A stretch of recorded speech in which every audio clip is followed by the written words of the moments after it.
Hello, everyone, and good afternoon or good morning, wherever you are in the world, and welcome to another author interview here on Tales from the Wandering Scribe.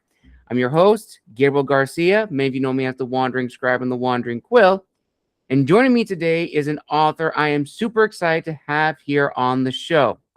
Now, my guest today is the author of the Bell series, a richly detailed collection of British historical novels inspired by the true stories of her own ancestry. Born in Yorkshire and now living in LA, she blends her deep love of British history, music, and storytelling to bring the past vividly to life.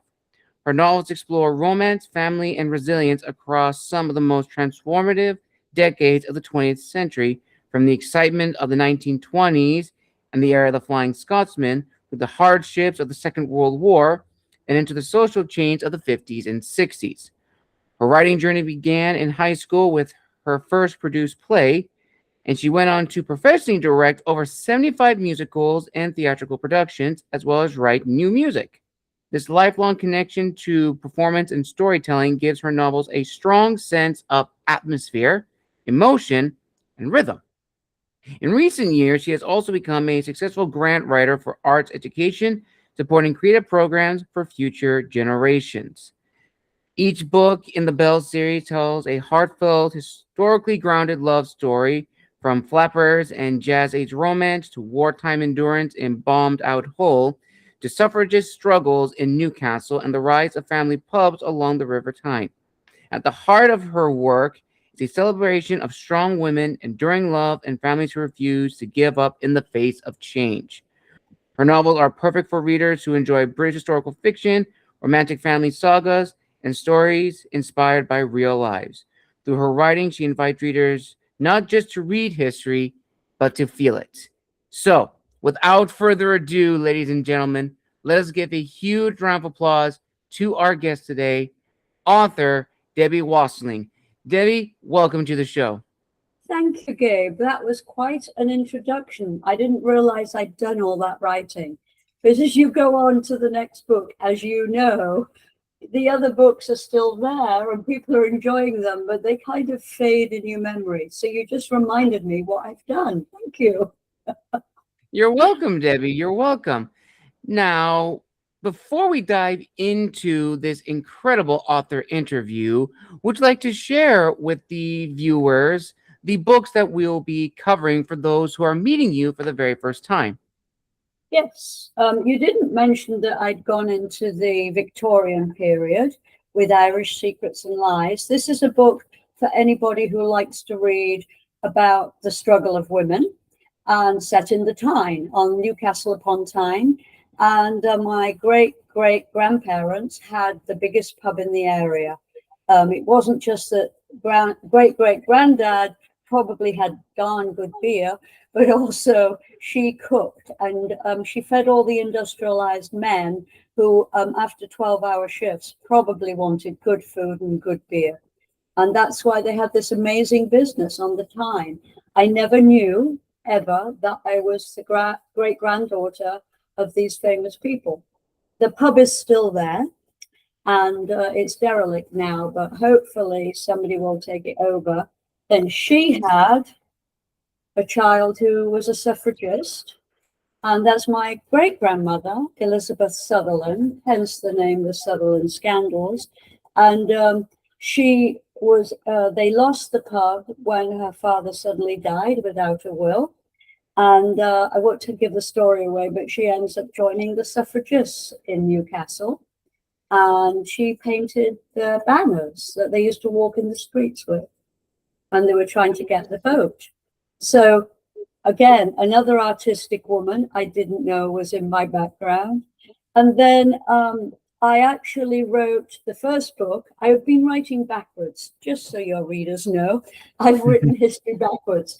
I started with the Flying Scotsman, which for many around the world, they might have heard of the train. Well, I had a grandfather, there's the cover.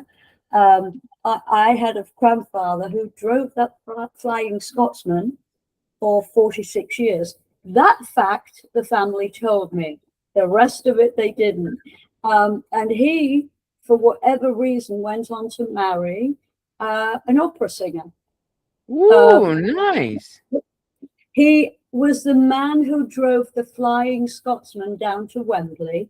Wembley's known for Taylor Swift at the moment because she had like 7 sellout concerts. She was the biggest seller of Wembley that we've ever known.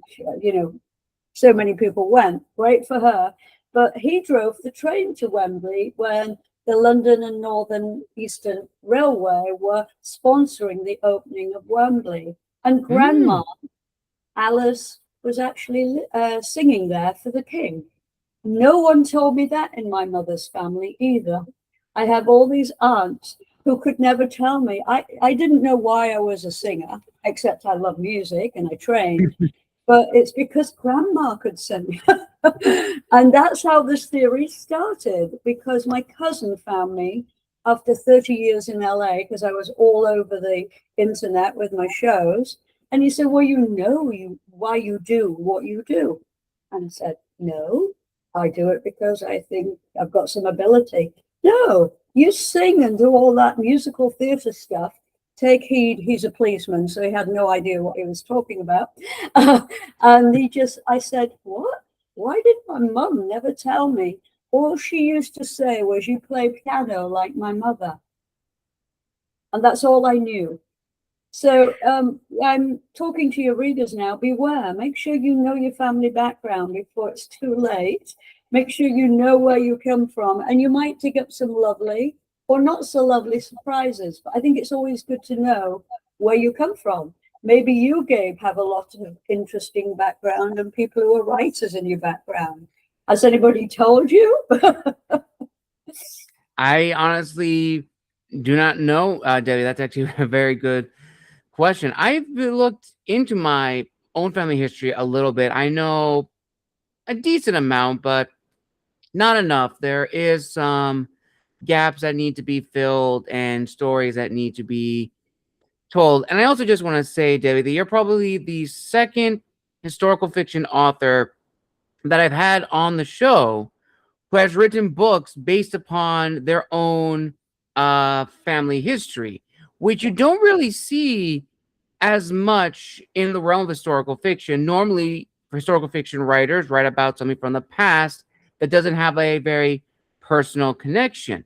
And it is very, very interesting and very fascinating because it's not only telling our own family history, we're also talking about the history that the family existed in. What was life like back then? And I'm sure, as we'll discover and learn in this interview, as you were doing the research for these books, you probably uncovered a lot of forgotten and long lost histories that you never knew of. Yeah, I mean, Sutherland scandals. Obviously, I didn't know I was sort of the ancestor of a suffragist. But also this one, I put a character in because I knew she knew her, Florence Henderson. Very few people, even in England, know who she was. She was a former teacher who formed organizations for women, and she got the law changed so that women didn't have to go straight back to work after having a child. A lot of women lost children in those days because they just had to, if they were poor, they had to go back to work, right? So there wasn't always the care for infants. And I'm very grateful to know that Newcastle led the way in the country because it was a very industrialized place and there was a lot of women working in the industries. And Florence Henderson, who I do 3 or 4 chapters about how they probably knew each other. She was really a mover and shaker to get the social medicine going that we have today there. So, you know, it all starts somewhere. And then the other one that's more famous that I write about is, and I talk about this when I go to libraries, is Flora Drummond, who was a Scottish rebel rouser, but she actually lived in England. And she ended up being Baroness Drummond because she actually got the vote for women. So they did give her an award sometime in the 30s, but she was the one who would travel up and down on trains, because of course that was changing society because people could be more mobile after not having anything but a horse and cart. And she was amazing at getting women to vote. I mean, she was a big woman who most men probably were quite frightened of. She had a loud Scottish brogue, and she went around the whole of the north of England, went down to Parliament, fought for the women. So there's another one. The Northern women is a bit like New Yorkers or anywhere, if you go back in time here in America, where there are all these strong industrialized countries like Chicago, sorry, not countries, states, Chicago, all the cities where people are really fighting to get things better for their lives, right? Not work Right. a 6 day a week and so on. So I was fascinated that they were also my relatives. I mean, what can you say when you know you come from this kind of background? I'm used to working hard because I've done theatre all my life. You have to put the show on the day it says on the poster.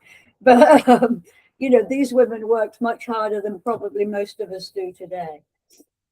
Absolutely, Debbie. Absolutely. So now let's go back in time a little bit. Let's start at the very beginning. So, what really sparked this creative aha moment for you where you wanted to tell these kind of stories? Walk us through it. And once you decided that this is something that you wanted to pursue, what was your initial goal with these books? And what was the promise you were making, not just to yourself, but to your readers? Well, it was to write one book. That's what my goal was at the beginning, to write The Flying Scotsman. So my grandfather's life I don't know, I'm speaking to all the train drivers out there. It's hard work because you have to go thousands, hundreds of miles, depending on your route. He went up to Edinburgh a lot, Scotland, and then he would have a few hours sleep in a local hotel. Then he would come back down and you do it all again. It's not easy work. And he was obviously, you know, like pilots are today. They have everybody's life in their hands. So that's what made me want to write that book. Then I found out grandmother sang for the king. So I, of course, got interested because that's my career, is basically singing. And of course, then I had to do all the history reading on Wembley and the start. Wembley was actually supposed to open. It was almost built before the First World War, but of course the war intervened. So it was 1923 before they actually were open to, you know, to the public. And it was very exciting. They had the first water shoots. It was like Disney in the middle of England. They had water shoots, they had boats for people to go on, and they had the whole of the British Commonwealth. They had stadiums about India and Canada. The Mounties came over, and because Canada was part of England at that point, and they came over, and the king was there. It was huge. And it went for 2 years. It was so well attended in 23. They did it again in 24 to really make it, Britain's great, we can be great again after the war. That was the whole point of it. And the fact that I had an ancestor who sang at it is amazing for me. And then, of course, I did all the research of who my great grandmother was, and that was my Elizabeth Sutherland. And I also found in that story why they ended up in Yorkshire rather than Newcastle. For those of you who don't know, the difference between Newcastle is about 150 miles. So they decided to move down. As you can see probably from the cover, there's a lot of water in my books because I come from a town with water. I love water. And Hull has sailings every day to Holland, and has always been an industrial city about boats and ships. But Newcastle is also the other place where ships were built. So my great-great-grandfather, too many greats.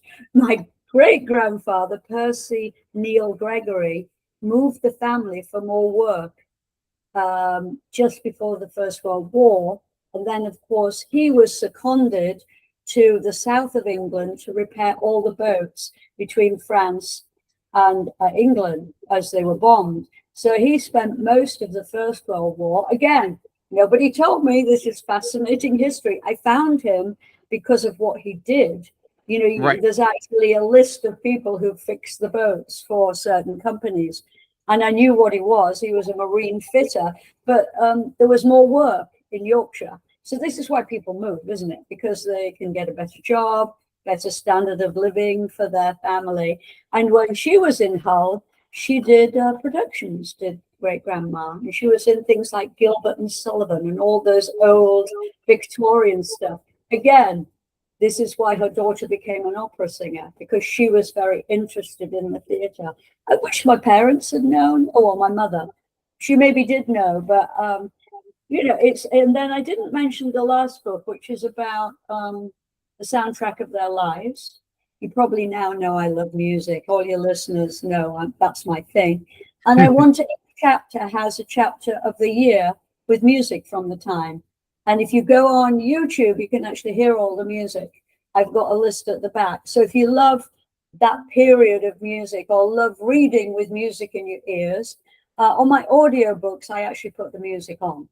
So you can get a little snippet of whatever. Let me look at this. What have I got? What are the titles? Each chapter is a title. So Heaven Can Wait. And that's how I wrote each story. Friendship. Some of you might know that is from a musical. Friendship. Da, da, da, da, da, da. So each of the chapters, and of course, when the kids were young, I wrote the Teddy Bear's Picnic. It's an old-fashioned song that everybody knew in England. If you go down to the woods today, you better go in disguise. It was a big hit song of the 30s. So I made it very topical. So if people like music, they would tune in to what I was writing about and get the period not only in the words, but in their musical ears. Absolutely. That's how, and actually I'm doing that with my next book, which is book 5, which is the 60s and the 70s. It's all the music you listen to. All righty, Debbie. Very nice. And now I have a fan question. One of my viewers would like to ask you, and there's going to be a few fan questions sprinkled throughout. Great. So this fan would like to know, are you a day writer or are you more of a night owl? I've never been asked that. Well, I used to be very much a night owl because I was in theatre. And of course, you don't get home till 11, 12. But since I've not been doing as much theatre, I do a little teaching of writing, but I've become a 5 a.m. because, it's very quiet at 5 a.m. in the morning. Mm-hmm. I now know which of my neighbours go out very early because I hear the cars or bikes. But I try to, 6 p.m. I'm usually found editing or writing. Then I take a breakfast. After I've done my exercise and walks and things, I then do editing or writing. And of course, I voice all my own books. I felt I would love an actor, but I didn't have vast amounts of money to pay professionals. So I thought, I think I'm pretty good at reading after all these years of scripts and things. So that's how I really do write. Sometimes all writers need a rest, I believe. I don't know if you do, in between books. Where you have to kind of clean your brain off before you focus on the next one. And just so he knows, the reason I do about 60 hours a week is I'm writing 2 books at the moment. I'm trying to finish book 5 of the Bell series, and then I have one about Winston Churchill. So I'm starting a new series about women who didn't marry the people they should have done. Which I don't know what the series will be called. We'll have to come up with something a bit swingier than that. But so I'm starting a new series, and I just wanted to get the ideas down before I forgot them. I don't know if you're like that, Gabe. You have great ideas and you can make notes, but sometimes you can't read your own notes and understand what you. You understand that. Absolutely, Debbie. And here's actually another fan question, which is actually a 2-parter. And a lot of people tend to struggle with this question, among many others. This fan would like to know, of all of the books you have written, which chapter was probably your favorite to write, and which one was probably the most difficult to write? And within all of your books, do you have a favorite character? It's tough, the characters. I'm going to go backwards. The characters are tough because when I was writing Sutherland Scandals, I love my great-great-grandmother, partly because she was on the stage. And of course, as soon as I found out she was in cast lists of past programs of 100-year-old programs, wow, I got it because I was directing while I was thinking about this. And then I started to write the next book, and she became my favorite because who can deny that if you write a lot about baking and food, you get hungry. Yes. And also that she was in 1880, she ran a pub with her husband, which was one of the most popular and biggest in England. I mean, that's even today when I go to Newcastle, people have heard of the Barley Mow. Everybody knows the pub they ran, and that's 150 years ago. So that's pretty special. So they're kind of my specials. And then, but it changes book by book because I'm now writing about my three aunts, the ones that were on the cover. This one is Biddy, my aunt, who I really like. My mother, who is always unhappy in photographs, and her sister Madge, who is the beauty queen, very tall, beautiful, loved clothes. And I think I like Biddy a lot because she joined the Labour Party in the 50s. And she became the secretary, you know, when you have meetings with politicians. And she was the one that typed and prepared documents. And I just like her because women weren't doing that. It wasn't until the 1960s, a bit like here. Why has America never had a female president yet? You know, I know there are plenty of women about, but they were doing it in England in the 50s. And basically, yes, you can come and be in the Labour Party, but you type the notes. So, you know, that dynamic, I like her at the moment because I'm writing those chapters. I would say the answer is I like who I'm writing about. The question before, can you remind me what the question before was? Of course. Of all the books, which chapter was your favorite and which one was the most difficult? Well, the one I'm writing at the moment is quite difficult. My favorite one at the moment is writing about my grandfather's passing, his funeral, where these women couldn't behave well and they yelled at each other at a funeral. That's my favorite at the moment, but the book's not out. So Irish Secrets and Lies. I have a sub-story in that, and it's about a woman who helped my grandmother. And she is definitely a woman, a very modern woman for Victorian England. And I can't give the plot away, but basically she took my great-great-grandmother in when she had to leave home. And she helped her to read better because she only had up to 11 years old schooling. And she said, if you need to get on in business or life, you must read fluently. And I think my sub-character, when I have those characters, and I'll tell you why, and because you're a very creative writer, you'll get this. They're totally made up. They won't, well, they're set in the historical place of Hexham, a market town, but they're my own creation. And you know that from the characters you write, that when you get one of those characters that is original and different, they're the most fun to write. Am I right for you? Yeah. Absolutely, yes. That is very true, Debbie. So that's probably the one that I had to have her living somewhere because she would have struggled on her own at 17 to afford accommodation. So I put an extra person in who gave her, she didn't need the rent. So because her house was paid for, and that's in the village, market town of Hexham, which is probably one of my favorite places in England. Not many people go there. It's right in the middle as you go up to Scotland. Everybody goes to Newcastle if they're visiting because it's a big town and historical. Hexham is just as historical, but small, still a small market town, right on the edge of Northumberland Forest. And so it's absolutely beautiful and green. More greenery than you'll ever see. But that's I think I missed one question, right? The first. I went backwards. I think you got. I think yeah. You talked about definitely which one was definitely your favorite, which one was definitely the most Yeah. difficult, and then you also talked about, if I'm not mistaken, the characters. Correct? Right.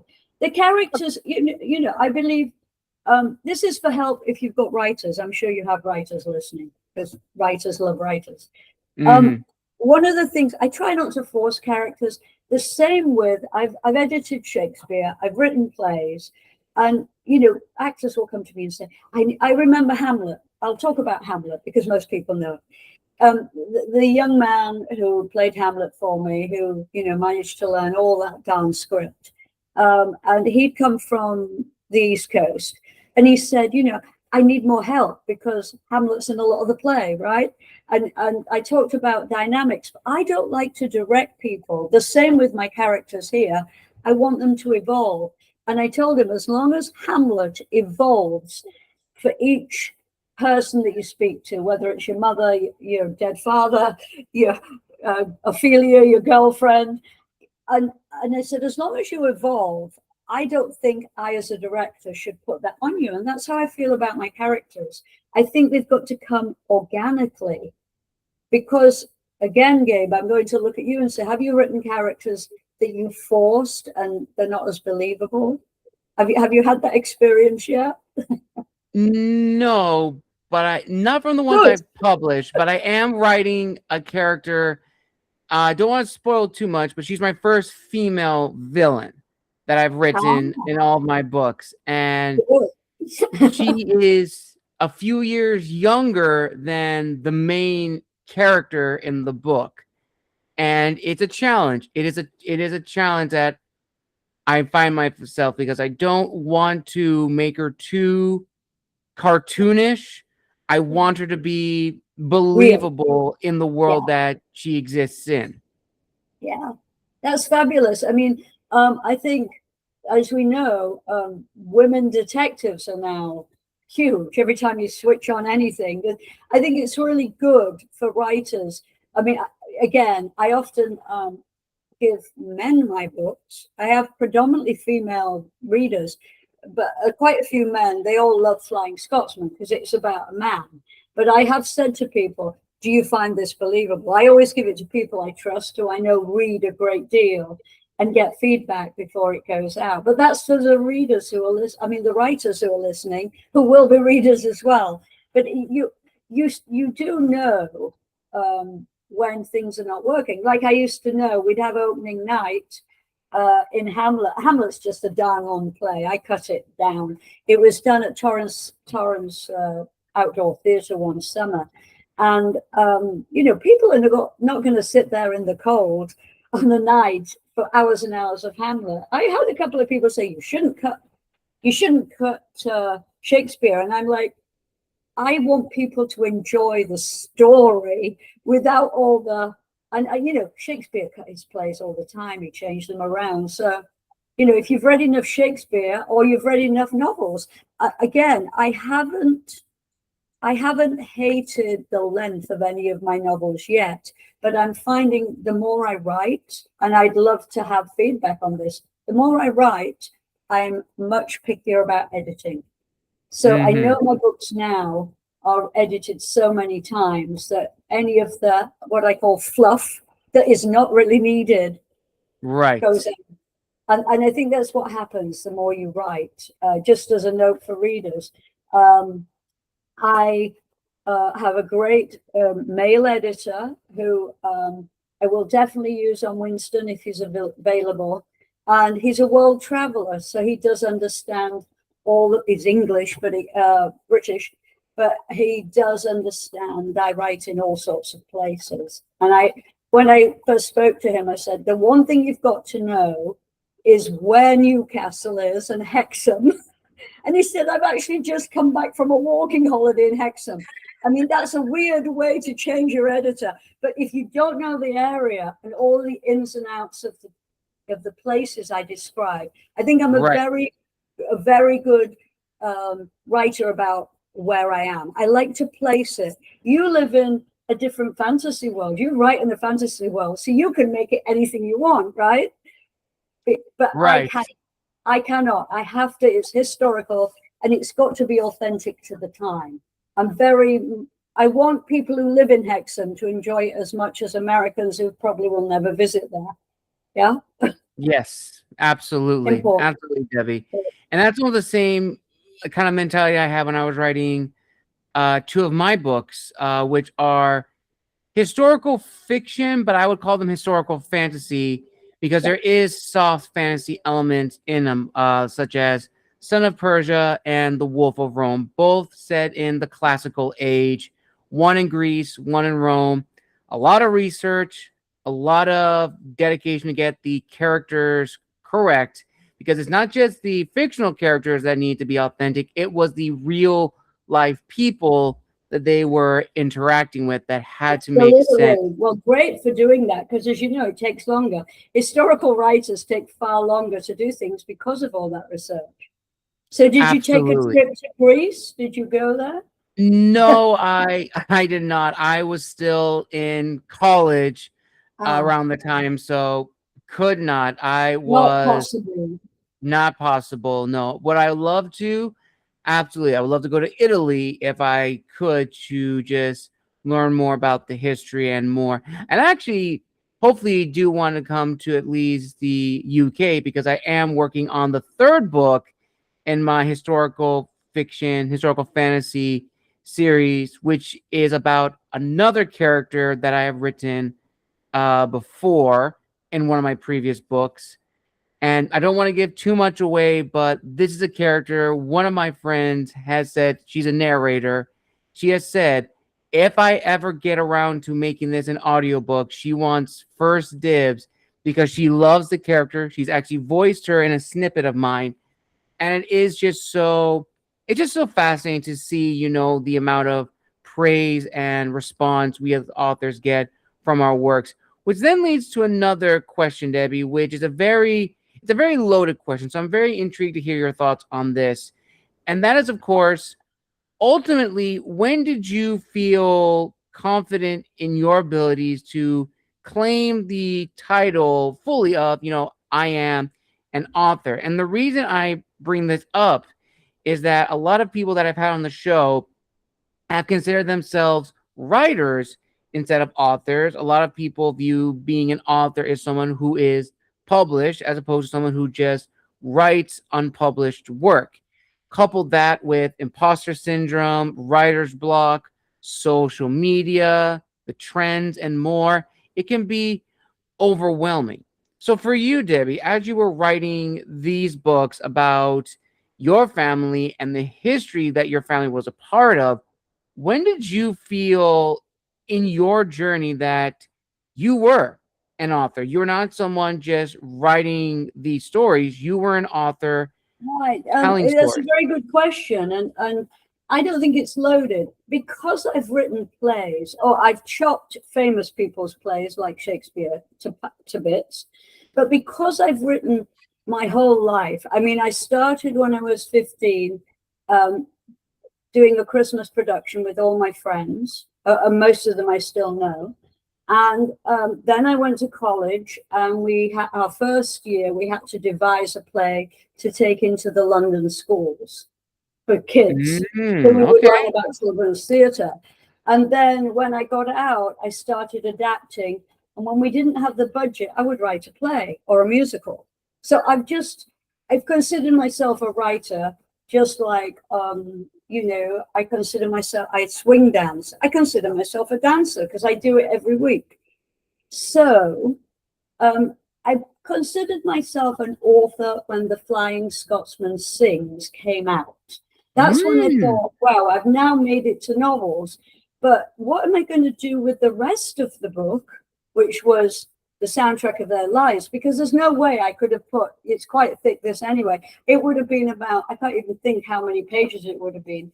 This is 290, so it would have been 600 pages long book, which nobody is going to buy or they're not going to shelve unless I'm someone like Edward Rutherford who does big tomes of history. So, and also when I realized I had more books from the research was when I started to think I've got to get serious about writing, which I was always serious about writing, but learning the marketing of novels and reaching my readers. For the first year or so, they were sold better in England because of the Flying Scotsman being the train from there. But as they expanded, I noticed a lot of sales in Canada, and in now US is neck and neck. So my readers worldwide, literally, I have some in Australia as well, they are considering me a novelist. What can I say? They are considering it because they're buying the book. So I guess it's not really a satisfactory answer for those, but it doesn't matter. I know a lot of writers who write poetry and short stories. I know people like yourself who have got series till they go on and on. So we're all different, but we all have the same problem that we have to keep creating, right? And coming up with new work. But isn't that true of the writers who write TV? Some series only last for 1 or 2 series, and then there are ones that go on and on and on. I want to be able to write as long as I'm happy doing it. I think happiness is more important to me than, I don't mind doing 60 hours a week if I actually like what I'm writing about. But I'm sure you feel the same, don't you? Absolutely. 100%, Debbie. I couldn't agree more. And this kind of then now leads to probably one of my favorite segments of these interviews, and that is, of course, the business side of being an author. And I would like to hear your thoughts on that early aspect of when you were going to small festivals, events, and trying to promote yourself. Can you share with the viewers and listeners your experiences in those early years of trying to promote your work? Well, what we've learned, and of course I know you through a wonderful indie co-op, is the more writers get together and help each other, the stronger the world will be. I think every single place I've spoken. I was author of the month in England, in the libraries in East Yorkshire, because obviously that's where I'm from, and they were happy to have me back. But the further I go, every library is different. Every event that we go to is different. Yes. There are different kinds of people. I've just been at the Surf City Festival in Huntington Congratulations. Beach. And it was lovely people, more signups than I got at LA times, although there were more people there. The thing is, I think I like medium to small events rather than huge thousands of people. Now, of course, the one at USC is fabulous, isn't it? You've got famous people in the tent. You've got every kind of writer under the sun, publishers.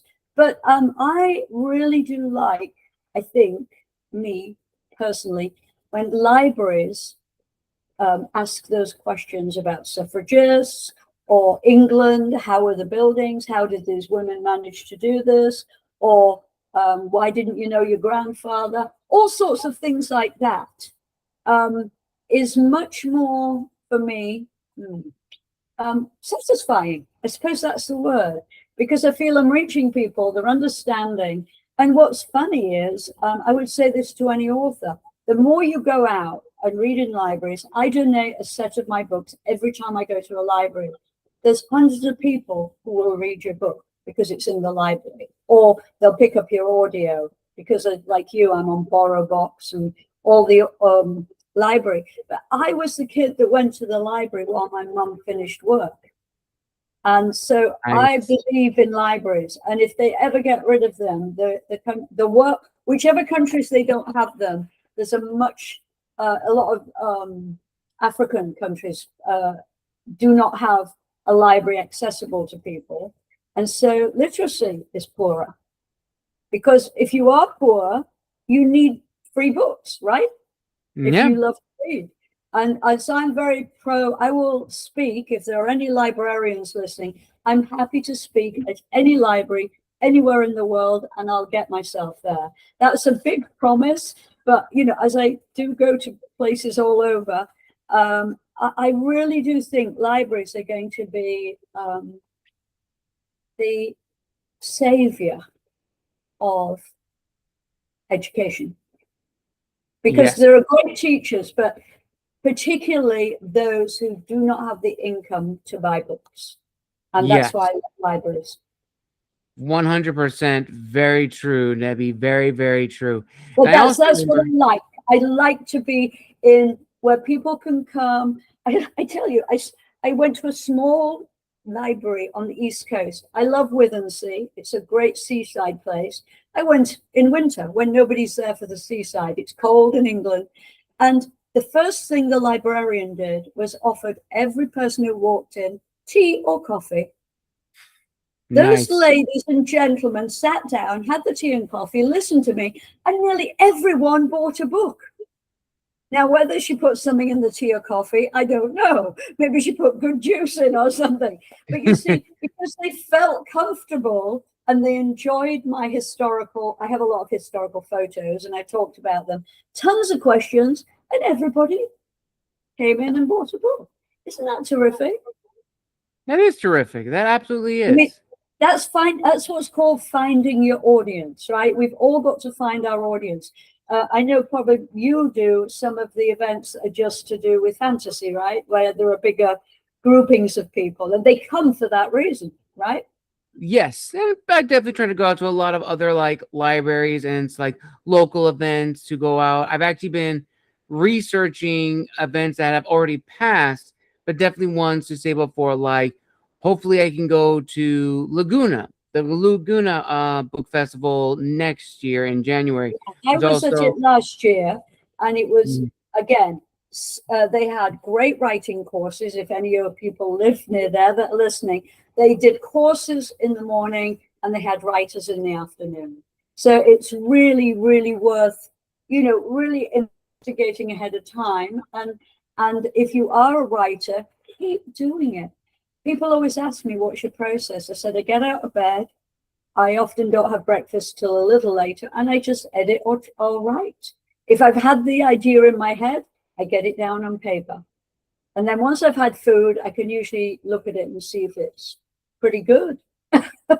And that's my process. I literally write every day because you and I know, because you've written, I think, more books than me, that it is really a process you have to do every day to get better. If yes. if you wanted to be a world-class skier, you have to ski every day, right? Yeah. That is 100% true. 100% true. So And I whatever would you think, choose to do, do a lot of it. absolutely, Debbie. Absolutely. I think it's also important to also say, as you were talking about earlier, about, us writers and authors coming together and helping one another. Again, huge shout out to local indie author co-op for organizing the booth at this past year's festival of books. And also a huge shout out to Nathan and Alias of Book Base for coming by our booth and interviewing myself and Debbie for their channel, which that was actually pretty cool. I actually got a chance to see the full video, Debbie, that they actually posted not too long ago, and it was amazing. Can you tell us I about that agree. experience? I agree. And they caught me again for the Surf City Festival. Yes, that's right. I mean, they're just, you see, young people doing that are helping the word get out because, I think men look at more podcasts than women, right? Those are the figures. But lots of women watch. And I'm so glad. I mean, I started in radio and then went into theatre. And, if you don't get it out to your readers, whether it's Laguna or New York, Brooklyn, or wherever, how are they going to find you? And that's what Yes. Bookbase is such a good job. I mean, for all you and I know, there may be somebody watching that in Mumbai or Australia today because the world is huge now. Yes, absolutely. And again, huge thank you to Nathan and Elias and the rest of the team at Bookbase for coming to the Festival of the Books, as well as Surf City this past event. And can't say enough great things about those guys. They are absolutely amazing. And Debbie, we're almost near the end of this incredible author interview, but I do have a few last questions I do want to ask you before we wrap everything up.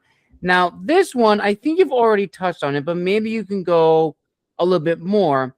And that is the balancing between an author's individuality, but also understanding the market. And what I mean by that is, as I'm sure you have probably told a lot of other writers, or probably have heard from many others, is that, write the book you want to write, tell the story you want to tell. Absolutely.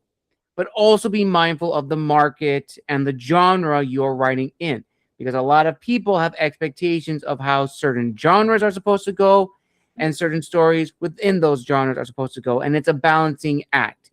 So can you share with us your thoughts on this teeter-totter of individuality and showing your voice, but also understanding the business aspect of being an author? How to sell the book to be popular. Yes. Yes. Well, beside covers, your covers paramount, because people are looking at either a visual online, you're looking at my hand now, that has got to be something that you want to really grab. And of course, if you're at any of the bookstores, how do they pick out a book? I watch them when I'm at Barnes and Noble, when I'm doing presentations there. I watch how people shop. I think I know quite a lot about the way people choose their books now. I could almost do a silent improv on how people look for the books they want. And I always try and guess what kind of reader they are before they buy a book. But I think what you have to do, I know I read a lot of historical fiction when I was writing the first two books, which I needed to do to know there's a certain layout and expectation from your readers who read a lot of books. But then I basically said, I have my own style. I began to realize I have a certain style, and it may change when I go on to my next series, but I wanted people to feel comfortable that if they read the series, they would find some comfort in the way it was laid out. And, that's true of fantasy, right? You've read other people, but I think I'm pulling away from reading as much historical fiction and I've always read 10 books a week. And that's not, I really do read an awful lot, but I'm beginning to read wider. And I have some friends like you, Gabe, and some friends, students who are wanting to write fantasy. But if I'm going to teach fantasy, I have to read more fantasy books, right? Absolutely. So that's why I'm trying to develop what makes a great fantasy writer. What's the style? Where do they find the voice, and so on. So I'm actually doing that as a writing teacher for them, and then. I'm not a great romance reader, but I seem to know an awful lot of them. I think there's a lot of romance readers in the world, and a lot of romance writers. It's one of the most, but sometimes I get quite a lot from it for my story. So that's how I go about it. I mean, I don't know whether it's right or wrong. I know a couple of professors, so I'll ask them if I'm doing it right, who teach writing, and they say, if it works and you feel it's coherent and your story flows, you're probably right. So I would tell writers not to get too, like I did with my actors. Yes, you go to school, you're trained to be an actor, but when you get a part, and I'm not talking about everybody's going to be Hamlet, but when you get a part, try to understand it. So when you're writing a book, try to understand what your readers' expectations are. And if you read enough, you'll probably find that you're on the right track. You take somebody who's as funny as David Sedaris. I hope there's another David Sedaris out there who has got that kind of comic, ironical bent. I like irony. So, but that's, how do you teach someone to be David Sedaris and write in his style? You don't, because he is a one-off, and you are a one-off. And that's what's difficult about selling books. You have to basically read the back, right? What's the blurb like? Also very important. But how does that back get the person to buy it? And I haven't always solved it, but I've met a lot of nice readers, and more, there is a generation of very busy people, particularly in LA and in England, London, who are buying audio. So how do you make your audio attractive when they're not even going to see the words? They're just going to listen to your voice. So it's probably, I would advise people not to be a writer unless they just want to do it so desperately in their hearts. I mean, write, make short stories, write your poems, but to do it as a living is probably one of the hardest things in the world. Yes, absolutely. And I And think then to that's add not a on, downer. It's fabulous when you reach the heights that some writers make. yes, absolutely. And I think to add on to that, Debbie, something I used to say to guests on the show a long time ago is that this industry is a 50-50. And what I mean by that is there's a 50% chance you're going to be a financial success, and the other 50% is that you are not going to make a lot of money. Now, are there those within our community that become overnight success and bestsellers? Absolutely. All the credit to them. That is not easy to do. But generally speaking, that's not going to be the case for everyone. It's a roller coaster. The market's always fluctuating, and it's a lot, especially also with the rise of artificial intelligence, creating books and mass producing them on a scale faster than anything we can anticipate. It's definitely changed the industry, and it can be a little overwhelming. So ultimately, I would like to imagine this little scenario, hypothetical scenario, Debbie. Let's say you've been invited to speak at a panel. Let's say at a local community college or university in Mhm. LA. And the topic is about building a business as an author. And the moderator asks you guys this question: how would you teach a classroom of authors or aspiring writers the idea that just because your book does not sell or make the money you anticipated is not a reflection of the character of the author? Right. Um, I run a non-profit for the arts for many years and wrote grants. And my whole point was to make sure that students had music and theatre within their life in LA. As you know, in most schools, it's not funded, definitely in No. elementary schools. So I basically used to say it's just as important to have the child who is not musical involved as the child who is musical or performance wise. So it was available to everybody. And it's to college level, university people, I would say build your readership from the moment you start writing. Release your stories, share it with each other, build friendships, because once you're out of school, you won't keep in touch with everybody, but if you have their email, you can keep in touch. They may go to the other end of the world. And build through marketing. You've got to know, and this is what I did in the nonprofit. You have to have friends in the nonprofit world. You have to know what processes you've got and be ready to pivot. Because when grants are not available, and students know this well, when grants are not available, you have to find another way to still do the creative work. And I do think that some writers, well, it's a bit like acting, right? Right. Every acting part, there's only one part, right? If everybody goes for Hamlet, only one person can be Hamlet. And that's a bit like bestsellers. There's only going to be so many. But I do notice in the book business, it's forever changing. And you and I have lived through that in the last year or so. And it's going to keep changing. I don't think a lot of it's to do with AI, but AI will be around. And I use it. I teach students how to use it responsibly, to critique each other's work or to find out things. But I think there will still be the human element in anything that is creative. It has to be, because otherwise it's like drones. It's going to look like the drones in the air. It's going to be exactly the same.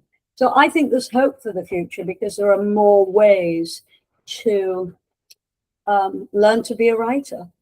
And if somebody had told me 10 years ago that I was going to be a novel writer, I would have laughed out loud, because But I pivoted because I'm the last one in my family.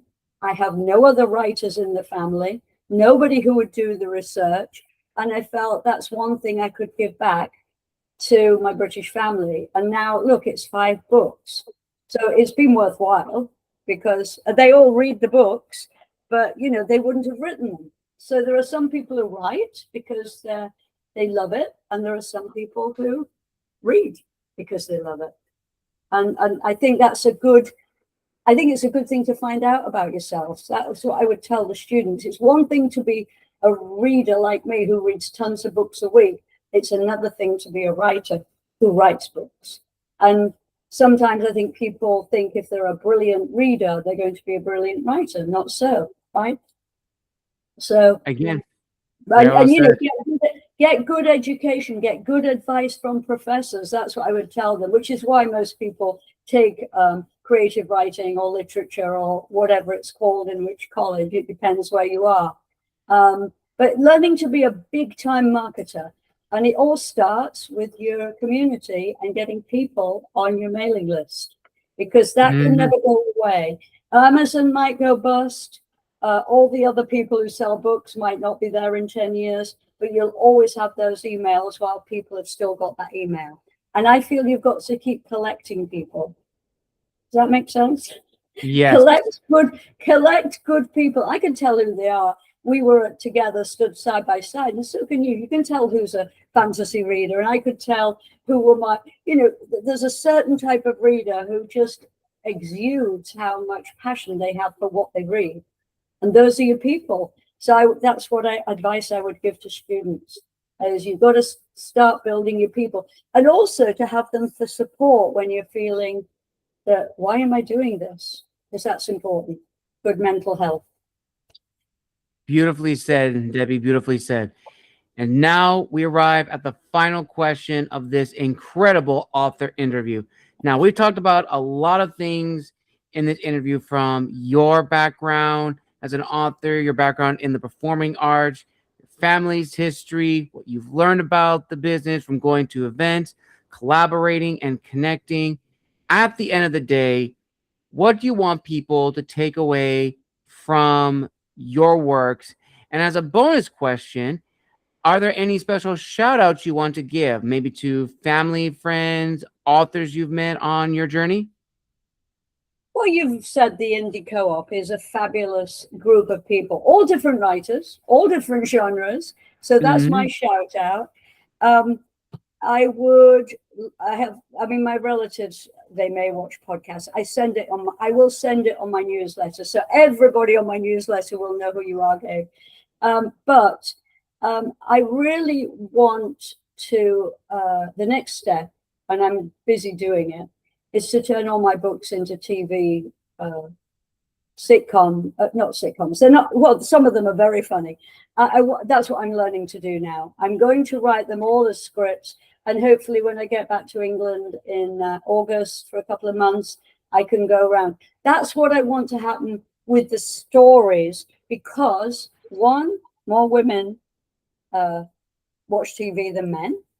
Number two, there's some fabulous actresses, as we know, in England who would love these books because they're wild women. And three, it would put my theatre and my novel writing together. It would sort of make me happy that I'd managed to do all three kinds of writing successfully. Who knows whether it'll happen, but that's what I'm intending to do. So we'll see. Watch this space. Hopefully, if I get something made by TV, you'll have me back. Absolutely, for sure, Debbie. And on that note, viewers and listeners, we conclude this incredible author interview here on Tales from the Wandering Scribe. I want to give a huge thank you to Debbie for coming on the show, making her official debut. Now, Debbie, where can people find you on social media if they want to reach out? Where can people buy your books? And are you going to be going to any future events for the rest of 2026? Yeah, I've got a few events. The social media is dead easy. If you're an Instagram, it's author Debbie Wastling on Facebook, it's Debbie Wastling, author. So you've just got to flip the author, whether it's forward. So you can find my name on both. And I post every week. I've got a gig. I call it Bellflower, but it's actually Long Beach. I'm going to do a presentation at the Long Beach Fair Trade on Bellflower Boulevard, and that's in June. Yeah. And I am going to, I'm on Book Nook. I don't know if you're familiar with that, Gabe, but Book Nook is, my book's just going up. I'm doing that again in June. That's a South Carolina writer, if you find Book Nook. And she does, Terry Brown is amazing. She does, you send the first chapter, and people can listen to the first chapter of my books with her. So to see if you like it. If it's not your cup of tea, you choose another one. That's what's great about Book Now. And then I'm going to Ireland, to the Historical Novelist Society, to Maine News College. And there'll be like 250 historical novelists there. And then I'll be tripping around England. It will be too long to tell you where I'm going. But that's what I do every year. I go in and see my libraries and my bookstores.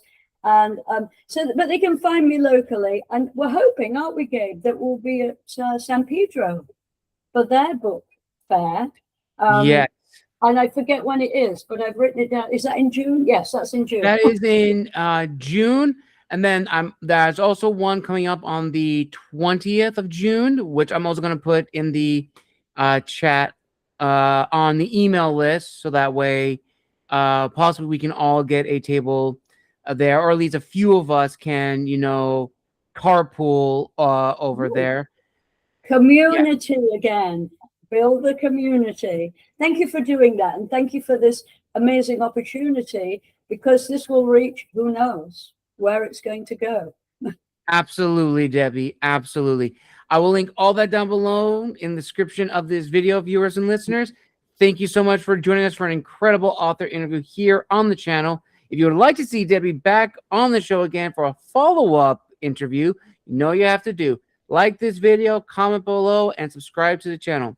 Until next time, this has been the Wandering Scribe and the Wandering Quill, signing out. Wish you all a wonderful Thursday wherever you are in the world.